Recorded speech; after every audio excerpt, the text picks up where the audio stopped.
नमस्कार छात्रों। आज दिनांक 6 जुलाई 2021 मंगलवार। दोस्तों, पिछली क्लास के अंतर्गत हम बालकों के अधिकारों पर संयुक्त राष्ट्र संघ के अभिसमय अर्थात UNCRC के संदर्भ में अध्ययन कर रहे थे और इसके अंतर्गत बाल अधिकारों के जो 4 प्रकार थे उसमें से कल की क्लास के अंतर्गत हमने 2 प्रकारों के रूप में विस्तार से अध्ययन किया था। नंबर 1 उत्तरजीविता संबंधी अधिकार और नंबर 2 विकास संबंधी अधिकार।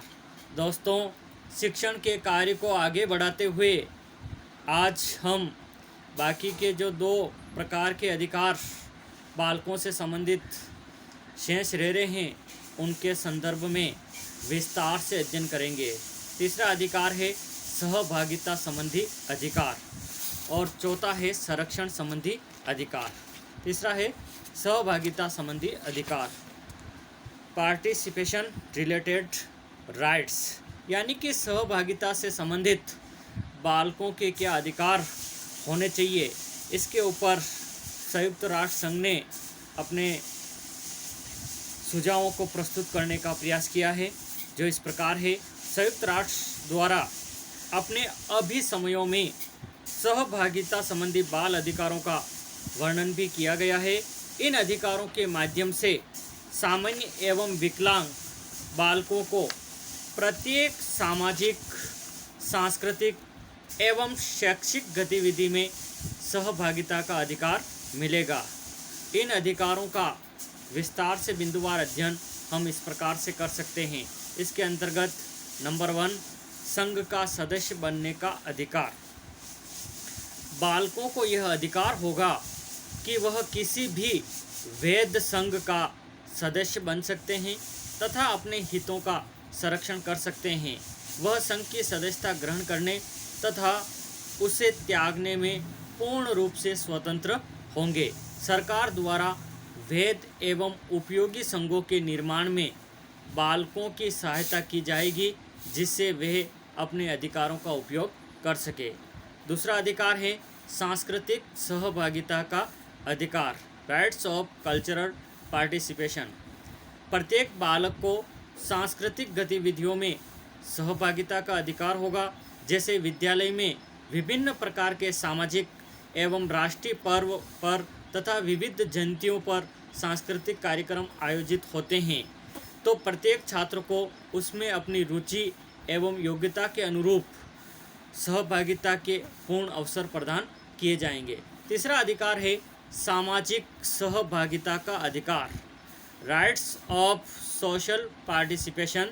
सामाजिक कार्यक्रमों में भी बालकों को सहभागिता का अधिकार होगा, जैसे समाज में स्वच्छता, वृक्षारोपण एवं विभिन्न प्रकार के सेवा संबंधी कार्यक्रमों का आयोजन किया जाता है, तो सभी बालक एवं बालिकाओं को इसमें भाग लेने का अधिकार होगा तथा समाज के प्रतिष्ठित व्यक्तियों को बालकों का सहयोग अवश्य लेना चाहिए। दोस्तों, चौथा अधिकार है पारिवारिक सहभागिता का अधिकार, राइट्स ऑफ फैमिलियल पार्टिसिपेशन।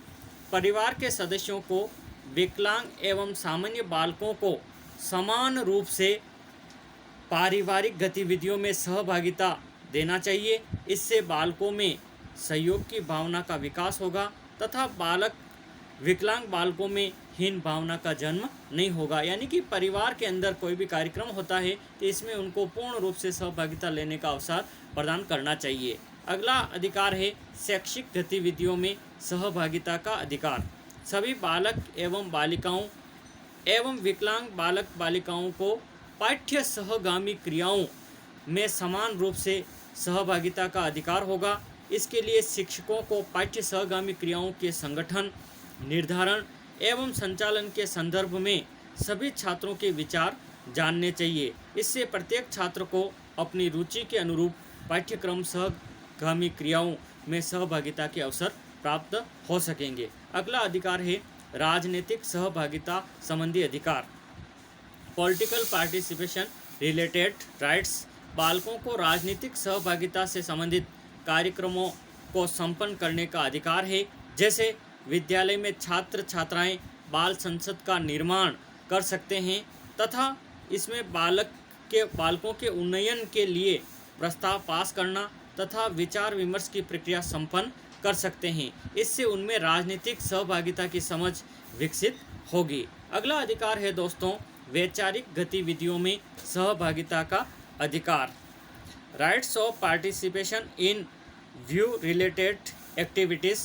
प्रत्येक बालक को विचार विमर्श संबंधी विविध गतिविधियों में सहभागिता का अधिकार है। जैसे विद्यालय में अनुशासन संबंधी नियमों के निर्माण पर विचार विमर्श की प्रक्रिया में प्रत्येक छात्र छात्रों को अपनी सहभागिता प्रकट करने का अधिकार है। इस प्रकार की अनेक वैचारिक गतिविधियों में बालक बालिका भाग ले सकते हैं। यह उनका अधिकार है ताकि उनके विचारों का पूर्ण रूप से विकास हो सके। अगला अधिकार है मनोरंजन संबंधी गतिविधियों में सहभागिता का अधिकार। प्रत्येक बालक बालिका को मनोरंजन संबंधी गतिविधियों में सहभागिता का अधिकार है। जैसे विद्यालय व्यवस्था में अनेक प्रकार के खेल, नाटक, बाल सभा आदि कार्यक्रमों का आयोजन किया जाता है। ये सभी गतिविधियां छात्र का स्वस्थ मनोरंजन करती है। इसमें छात्र बिना किसी भेदभाव के अपनी सहभागिता प्रदर्शित कर सकते हैं। तो दोस्तों इस प्रकार से ये बालकों के संयुक्त राष्ट्र संघ के अनुसार बालकों के सहभागिता से संबंधित अधिकार थे। अंतिम अधिकार और रह रहा है संरक्षण संबंधी अधिकार, प्रोटेक्शन रिलेटेड राइट्स। संयुक्त राष्ट्र के अभिसमयों में बालकों के लिए संरक्षण संबंधी अधिकारों को प्रस्तुत किया है। इसमें सरकार द्वारा बालकों को किन किन परिस्थितियों में सुरक्षा करनी चाहिए इसका वर्णन किया गया है। संरक्षण संबंधी अधिकारों का वर्णन हम निम्न बिंदुओं के अंदर और भी विस्तार से समझ सकते हैं। इसके अंतर्गत नंबर 1 है नकारात्मक व्यवहार से सुरक्षा, प्रोटेक्शन फ्रॉम नेगेटिव बिहेवियर। संयुक्त राष्ट्र के अभिसमयों के अनुसार कोई भी संस्था, व्यक्ति एवं सरकार बालकों के साथ नकारात्मक व्यवहार नहीं कर सकती। बालकों को इसका अधिकार होगा कि वे अपने प्रति किए जाने वाले नकारात्मक व्यवहार के प्रति विरोध प्रकट करें तथा उस व्यक्ति के विरुद्ध कार्रवाई की मांग करें जो उसके प्रति नकारात्मक व्यवहार करता है। दूसरा अधिकार है शोषण से सुरक्षा का अधिकार। प्रत्येक छात्र को यह अधिकार होगा कि वह शोषण से मुक्त रहे। इस अधिकार को उपलब्ध कराने के लिए सरकार द्वारा उन व्यक्तियों के विरुद्ध कार्रवाई की जाएगी जो कि बालकों का शारीरिक एवं मानसिक रूप से शोषण करते हैं तथा उनको प्रताड़ित करते हैं। यानी कि किसी भी रूप में बालक का शोषण नहीं किया जाना चाहिए। शोषण से बालक का विकास अवरुद्ध हो जाता है।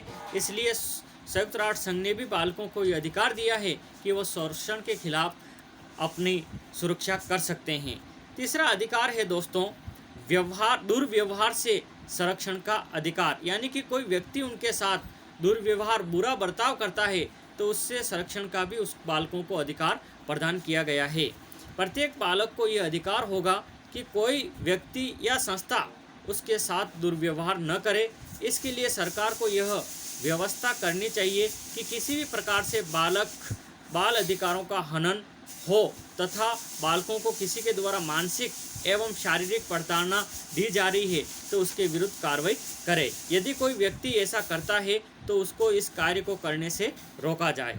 अगला अधिकार है दोस्तों शरणार्थी बालकों के लिए विशेष सुरक्षा अधिकार। कुछ बालक दूसरे देशों से भी आकर के यहाँ बस गए हैं जो शरणार्थी हैं, तो ऐसे बालक क्योंकि उनका जीवन यापन करना दुर्भर है तो ऐसे शरणार्थी बालकों का भी विशेष रूप से सुरक्षा का अधिकार दिया गया है ताकि वो भी अपने जीवन का अच्छी तरह से विकास कर सके। संयुक्त राष्ट्र द्वारा रिफ्यूजी बालकों की सुरक्षा एवं संरक्षण पर विशेष ध्यान दिया गया है क्योंकि अनेक स्थानों पर यह देखा गया है कि जो परिवार अन्य देशों से आए हैं उनके बालकों को बाल अधिकारों का लाभ प्राप्त नहीं हो पाता, उनके अधिकारों का हनन होता है।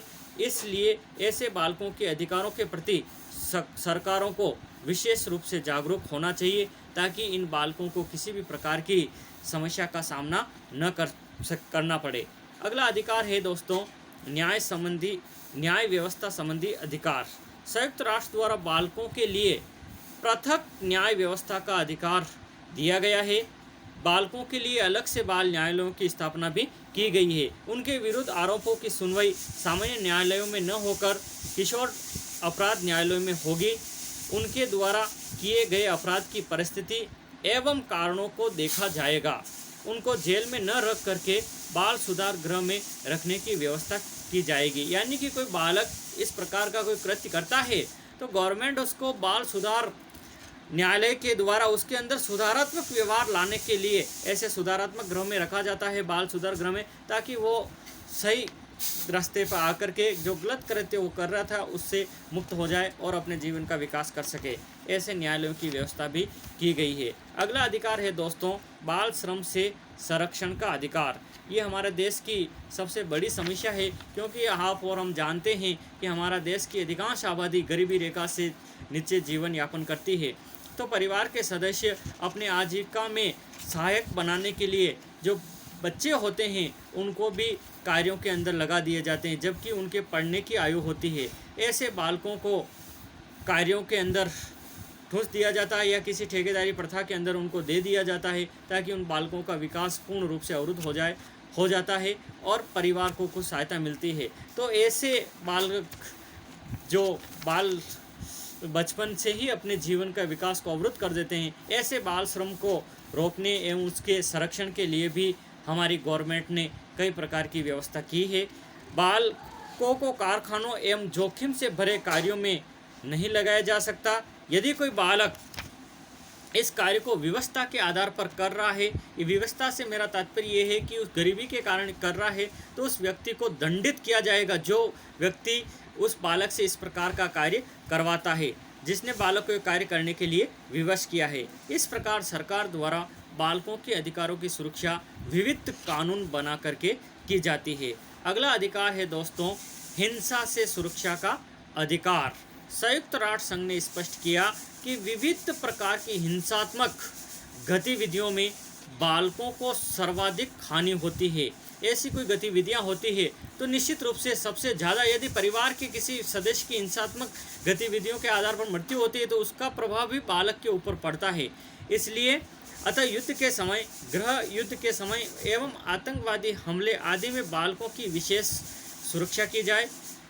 साथ ही साथ बालकों को घरेलू हिंसा एवं संस्थागत हिंसा से भी रक्षा करने के लिए बालकों के अधिकारों की पूर्ण रूप से सुरक्षा की जाए। अगला और अंतिम अधिकार है दोस्तों पुनर्वास संबंधी अधिकार। सभी बालकों को सामाजिक, आर्थिक एवं राजनीतिक पुनर्वास का पूर्ण अधिकार है। अनेक अवसरों पर यह देखा जाता है कि बालक हिंसात्मक गतिविधियों एवं शोषणात्मक गतिविधियों के कारण असहाय होकर समाज की विकास धारा से हट जाते हैं, क्योंकि उनका मन हिंसात्मक गतिविधियों में लग जाता है। समाज के विकास कार्यों के अंदर उनका जो मन लगना चाहिए उनसे उसका मन भटक जाता है, हट जाता है। ऐसे बालकों को पुनः सामाजिक एवं विकास की मुख्य धारा से जोड़ने के प्रयास करने चाहिए, ताकि वो समाज के लिए उपयोगी नागरिक बन सके। तो दोस्तों कल और आज की क्लास के अंतर्गत हमने जिस विषय वस्तु का अध्ययन किया उस विषय वस्तु के विवेचन से ये स्पष्ट हो जाता है कि संयुक्त राष्ट्र संघ ने बालकों के अधिकारों को व्यापक रूप से प्रकट करने के लिए अभिसमयों को प्रस्तुत किया है। इन अभिसमयों का प्रमुख उद्देश्य सभी बालक एवं बालिकाओं को समान रूप से बिना किसी भेदभाव के विकास के पूर्ण अवसर प्रदान करना। दूसरे शब्दों में बालकों के कोमल मन को किसी भी प्रकार का आघात न पहुँचे, इसके लिए संयुक्त राष्ट्र संघ ने इन अधिकारों को अभिसमयों के माध्यम से प्रकट करने का प्रयास किया।